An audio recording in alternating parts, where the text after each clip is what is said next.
2007 से मैं इस चीज़ को शुरुआत की, क्योंकि हमारे पहले जो है सिवान में या तो केवल हिंदी के बैच में हिंदी पढ़ाई होता था या तो इंग्लिश के बैच में इंग्लिश पढ़ाई होता था। लेकिन अभी हम लोगों ने शुरू किया कि बिहार बोर्ड से जो बच्चे मैट्रिक पास करके आते हैं उनको इंग्लिश का बहुत ही कम नॉलेज होता है, तो हम लोग धीरे धीरे 2 साल में जो है उनको उस लेवल। नमस्कार दोस्तों, आज हम सिवान के महादेवा में मौजूद हैं और यहाँ पर यूनिक एजुकेशन सेंटर और जेवीएस कैंपस में मौजूद है और जहाँ एक खास शख्सियत से आज हम लोग मिलने वाले हैं और जो कि आज का हमारा मुद्दा रहने वाला है सपनों के सिवान में शिक्षा।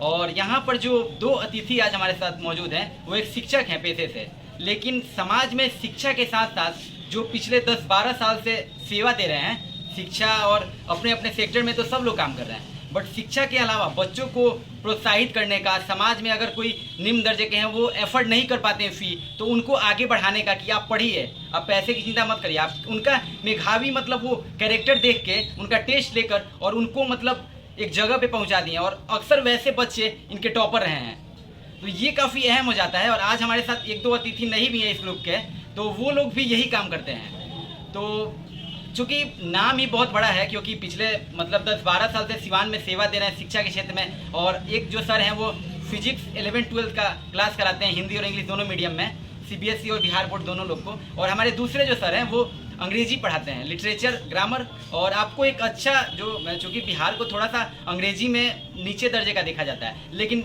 इनके आने से सिवान तो उस कदर रहा नहीं। अब सिवान में काफ़ी खूबसूरती आएगी अंग्रेजी की और बच्चों का नंबर 95-98 तक आ रहा है, तो ये काफ़ी बड़ा चीज़ हो जाता है। तो सबसे पहले हम स्वागत करेंगे डीके सर का और शिवम सर का। सर अपने बारे में बताइए। Thank you. मैं engineer DK Singh, unique education centre और जेवीएस का डायरेक्टर हूँ। हालांकि हमारी टीम आज बहुत बड़ी हो चुकी है, आज हम लोग लगभग 12 से 13 टीचर जो है काम कर रहे हैं जी। 7-7, 10-12 स्टाफ भी मिला जुला करके हम लोग 20-22 लोग हो गए हैं जी। तो ऐसे तो आप समझ सकते हैं कि बिहार में बेरोजगारी कितनी है। ये स्पेशल पढ़े लिखे लोगों के जो है और भी टफ काम हो गया है, क्योंकि जॉब बहुत जल्दी मिलता नहीं है। तो ये भी सेक्टर बहुत अच्छा है पढ़े लिखे लोगों के लिए कि आसानी से अपना रोजी रोटी तो चल ही रहा है, फैमिली का भी। हमको लगता है कि हमारे साथ जितने भी लोग जुड़े हैं सब लोग अच्छे खासे एजुकेटेड लोग हैं और उनके मैक्सिमम लोग तो फैमिली के जो है सर्वा है और उनकी वजह से पूरी फैमिली इतना शानदार चल रही है। तो इसके लिए भी जो है मतलब ये सेक्टर बहुत सही है। और मैं तो ऐसे बच्चों को भी कहूँगा जिनकी पढ़ाई बहुत अच्छा चल रही है, वो पढ़ने में बेसिक पढ़ाई बहुत अच्छा है, तो एज ए पार्ट टाइम भी इस चीज़ को ले सकते हैं जी। यानी कि साइड से 1-2 घंटे पढ़ाए, होम ट्यूशन भी पढ़ा सकते हैं, या मान लीजिए अगर कोचिंग में किसी कोचिंग से जुड़ के पढ़ा सकते हैं, अपना पॉकेट खर्चा निकालते हैं, तो पढ़ाई अच्छी चलती है। क्योंकि हम लोग की पढ़ाई इसी ढंग से हुई है, पढ़ते पढ़ाते रहो। नहीं तो हम लोग जिस तरह के परिवार से जुड़े थे शायद पढ़ पाना बहुत संभव नहीं था, लेकिन इसी तरह की व्यवस्थाएं जो है आज हम लोग जो है यानी एमटेक करके बैठे, बीटेक भी बहुत शानदार हुआ, एमटेक भी बहुत शानदार हुआ। इवन हमारे फैमिली के बच्चे जो मतलब मेरे से जूनियर रहे, जैसे मेरे छोटे भाई बहन, उन लोग भी बहुत अच्छे से जो पढ़ाई कर लिए। तो मुझे लगता है कि ये टीचिंग बहुत शानदार है। और साथ साथ जब बच्चों का रिजल्ट आता है ना तो एक अजीब सा जो है दिल में खुशी आता है। और जब बच्चे सक्सेस होते हैं, बहुत सारे बच्चे तो IITian भी है हमारे यहाँ से, बहुत लोग जो है मेडिकल कॉलेज में है, बहुत तो आप ही के बैच के लड़के हैं, आप तो जानते भी हैं उनको, है ना। तो अभी इस बार भी 2 बच्चे मेडिकल कॉलेज में चले गए। एक जो है अरविंद के अग्रवाल, जो कि उनको जो है SKMCH मुजफ्फरपुर मेडिकल कॉलेज मिला है MBBS, और एक जो थे शोभित गुप्ता, उनको भी जो है DMCH यानी कि दरभंगा मेडिकल कॉलेज में MBBS का सीट मिला है। तो इस तरह से बच्चों का रिजल्ट होता है तो काफ़ी मनोबल भी बढ़ जाता है। तो जहाँ हम बैठे हैं ना, ये बैकग्राउंड आपको बहुत सारी किताबें दिख रही होंगी।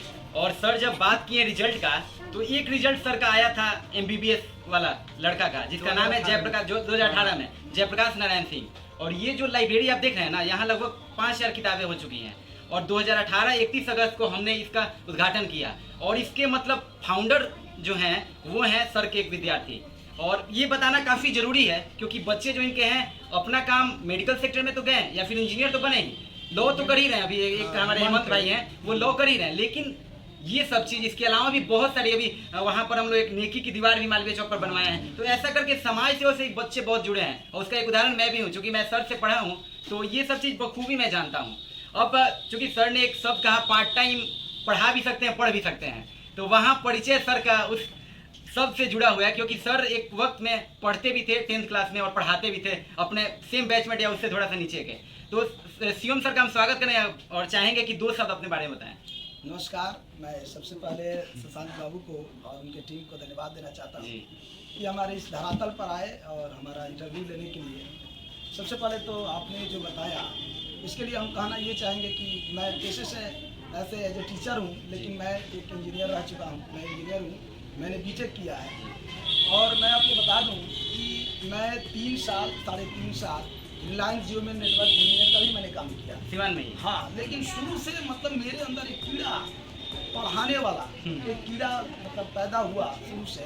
जब मुझे मतलब क्या बोलते हैं ज्ञान जब आता है तब मुझे लगा कि हाँ मुझे पढ़ाना है। तो शुरू से मतलब मैं धीरे धीरे पढ़ाते रहा, लेकिन बाद में जैसे मेरे गुरु DK सिंह हैं, शुरू से मेरे गुरु हैं और मार्गदर्शन मेरे गार्जियन सब कुछ है, मार्गदर्शक भी हैं।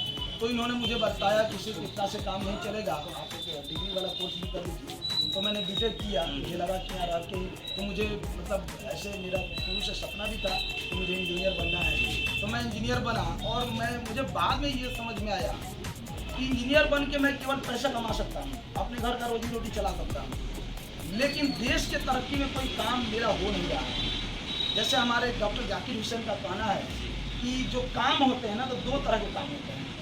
एक अपने लिए काम होता है जिसको इंडिविजुअल वर्क कहते हैं, और एक सोशल वर्क होता है। तो दोनों तरह का मैं काम करना चाहता हूँ। और आप देख रहे हैं यहाँ पे सिवान की धरती पे मैं पढ़ाता भी हूँ, तो ये 2 तरह का काम हो गया। एक तो मैं पढ़ा रहा हूँ तो मेरा खुद का काम चल रहा है, इंडिविजुअल वर्क है, और देश के लोगों को मैं शिक्षित कर रहा हूँ, ये समाज का काम हो गया। तो मेरा काम भी हुआ और साथ में शिक्षा का भी काम हुआ, सोशल एजुकेशन भी हो गया, समाज का भी काम हुआ। तो ये काम चल रहा है। तो इससे मैं काफ़ी खुश हूँ, बहुत खुशी मिलती है कि मैं अपना आर्थिक सहायता के साथ साथ मैं देश का भी मतलब सहायता कर रहा हूँ, और देश के प्रति मेरा संघर्ष भी है, देश के प्रति मेरा काम भी चल रहा है। तो ये काफ़ी अहम हो जाता है कि अपना प्रोफेशन, अभी जो समय है, समय किसी के पास नहीं है। और अभी लोग इस कदर मतलब कहें कि स्वार्थ के पीछे अपना केवल लाइफ को अच्छा, अपने परिवार का लाइफ को अच्छा करने के लिए लोग एकदम किस हद तक गिर जा रहे हैं उसका अंदाज़ा आप नहीं लगा, आप देख भी रहे होंगे समाज में। और इस समाज में ही या ऐसे मिसाल हमारे शिक्षक कर रहे हैं, तो इनके लिए हमने चूँकि सपनों का सिवान लॉन्च किया, तो कहीं ना कहीं अपने यूट्यूब चैनल के माध्यम से समाज में जो अपने काम करते हुए समाज को जो दे रहे हैं, जो समाज सेवा कर उनको सम्मान देने का हम काम शुरू किए हैं। तो अब हम शिवम सर से एक और बात जानना चाहेंगे कि सर जो ये आपका कठिन दौर कह लें, संघर्ष वाला दौर कह लें 10 से 11 साल का, इसमें मुख्य रूप से क्या क्या चैलेंजेज आए? इसमें चैलेंजेस तो बहुत आया है। जैसे शुरू से मतलब जब मैं मैट्रिक गांव में मैं गांव में जब पढ़ता था, तो उस समय मतलब मैं बहुत मिडिल परिवार से रहा हूँ, बहुत गरीब परिवार से रहा हूँ, है ना। तो शुरू से हम लोग का बैकग्राउंड बहुत मतलब बहुत लो रहा है। तो लेकिन मुझे पढ़ना था तो मैं सोचा कि कुछ भी करना है, मुझे पढ़ना था। तो मैं 4 क्लास में जब था ना, तो मैं तब से इंग्लिश पढ़ाता हूँ। 4 क्लास में था तो मुझे ट्रांसलेशन वगैरह आते थे। और तब की मैं बात करूँ ना, तब आप अपने मम्मी पापा से पता करिएगा, तब 6 क्लास में ABCD पढ़ना हुआ करता था।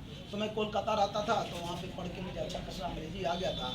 और जब मैं यहाँ आया ना, तो मैं 4 क्लास में देखा कि मुझे इंग्लिश आती है, तो मैं 2-4 बच्चों को इंग्लिश केवल पढ़ाता था। और उसके बाद धीरे धीरे मेरा संघर्ष जारी रहा। जब 10 में मैं गया ना, तो उस समय तो ज़रूरत थी कोचिंग ट्यूशन वगैरह की, तो मैं पढ़ता था।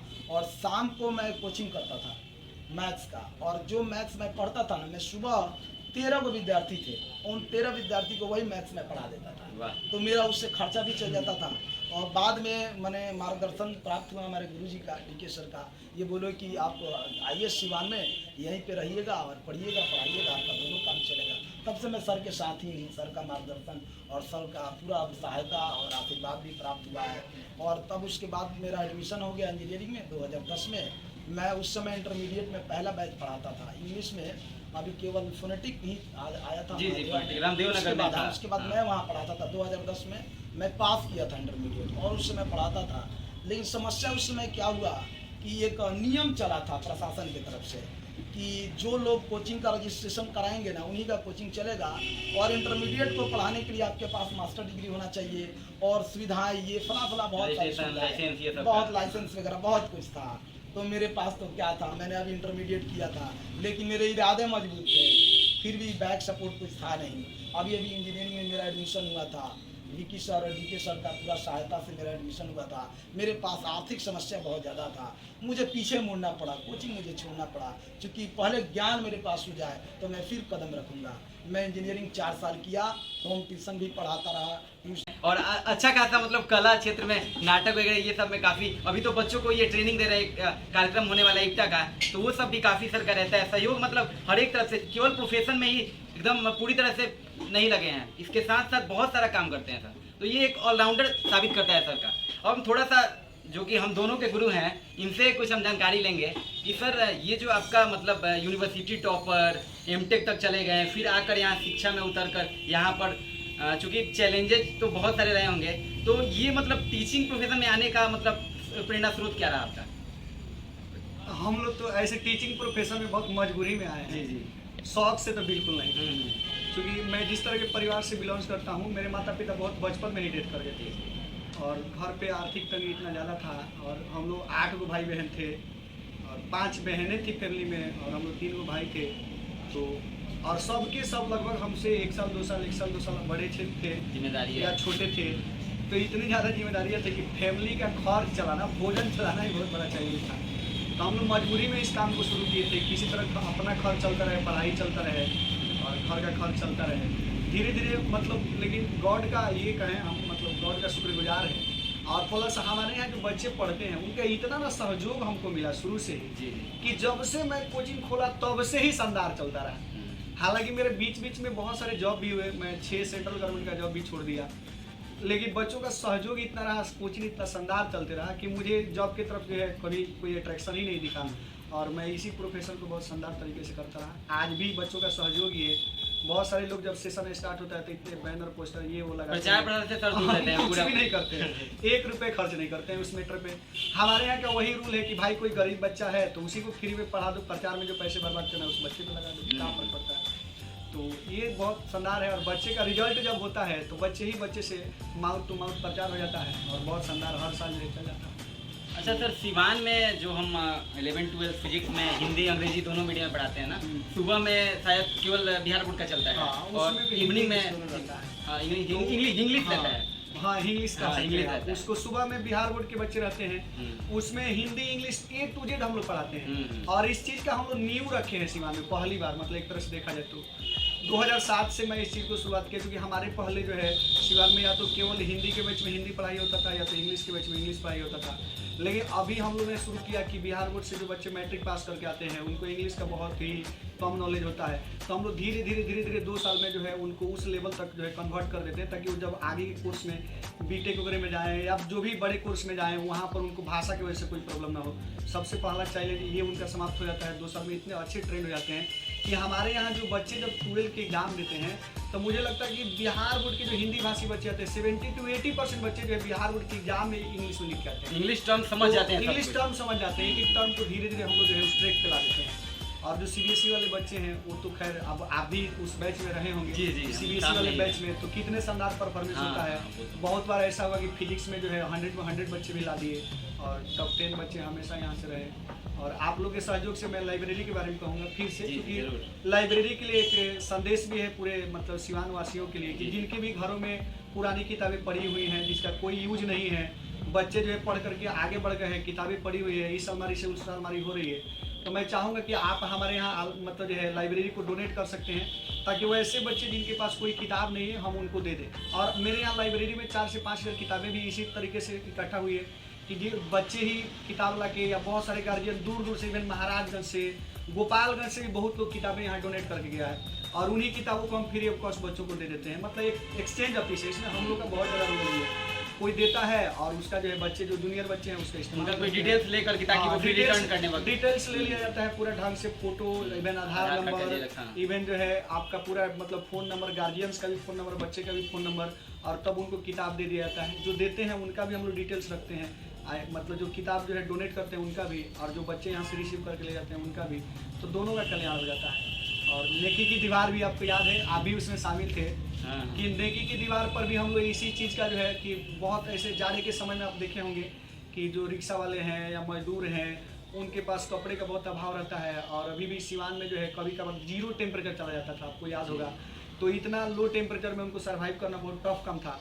तो हम लोगों ने एक ऐसा प्लान बनाया कि सारे बच्चों से बोले कि भाई तुम लोग के घर में जो भी पुरानी किताबें, पुराने कपड़े हैं और अच्छे कपड़े हैं जिसका आप यूज नहीं कर रहे हो, किसी कारणवश यूज नहीं कर रहे हो, तो आप वहाँ ले जाके नेकी की दीवार पे टांग दो।